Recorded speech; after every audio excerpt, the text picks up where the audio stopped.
जय हिंद बच्चों। क्वेश्चन है, select the correct option which shows the most appropriate temperature of 3 different steps of PCR mechanism.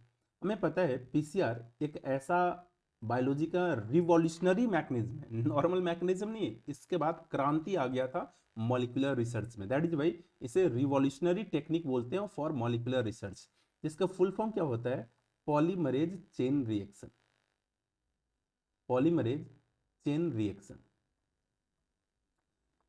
इसके through हम क्या करते हैं? तो डीएनए का एम्प्लीफिकेशन करते हैं, डीएनए के नंबर को हम लोग इंक्रीज करते हैं, जिस प्रोसेस को हम लोग सिंपली क्या बोल सकते हैं? Amplification of DNA.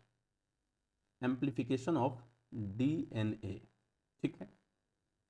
अब इसमें 3 स्टेप्स इन्वॉल्व होते हैं। अगर हम थोड़े से डायग्रामेटिकली समझें तो जो सबसे पहला स्टेप होता है, जिसमें ये जैसे कोई टेम्पलेट डीएनए है, इस टेम्पलेट डीएनए को हम हाई टेम्परेचर पर ले जाते हैं, मोर देन 90 डिग्री सेल्सियस। इस पहले स्टेप को हम लोग क्या बोलते हैं? डीनेचुरेशन। डीनेचुरेशन में होता क्या है कि जो डीएनए का दोनों स्ट्रैंड है उसको हम सेपरेट कर देते हैं। यहाँ पर sorry, 5 prime 3 prime 3 prime 5 prime. जो डीएनए का दोनों स्ट्रैंड है, दोनों स्ट्रैंड को हम लोग क्या कर दिए? सेपरेट। ये दोनों डीएनए स्ट्रैंड सेपरेट हो गया।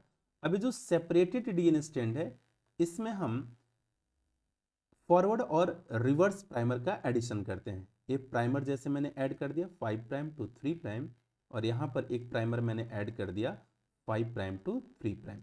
इस प्रोसेस को हम लोग क्या बोलते हैं? एनीलिंग। प्राइमर को जोड़ दिए। अब यहीं पर टैग पॉलीमरेज कुछ बफर MgCl2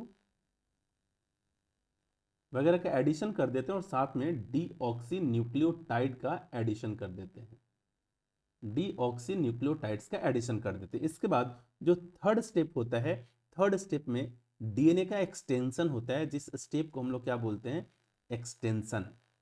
ए प्राइमर न्यूक्लियोटाइड्स को जोड़ना शुरू कर देता है, and as a result of that ultimately हमें एक डीएनए से 2 डीएनए मिल चुका होता है। इस वाले strand 5 prime 3 prime 3 prime 5 prime, यहां पर भी क्या होगा? 5 प्राइम 3 प्राइम 3 प्राइम 5 प्राइम। अब यही तीनों स्टेप फिर से रिपीट होगा, यानी जो 2 डीएनए मिला फिर से यही प्रोसेस होगा, 2 से 4, 4 से 8 एंड सो ऑन, ये बढ़ता जाएगा। यानी जो पहला स्टेप है डीनेचरेशन, ये हमेशा हाई टेम्परेचर पर होता है, यानी मोर देन 90 डिग्री सेल्सियस के आसपास में होता है। ये जो सेकेंड स्टेप है एनीलिंग, ये लगभग 40 डिग्री टू 60 डिग्री टेम्परेचर पर होता है।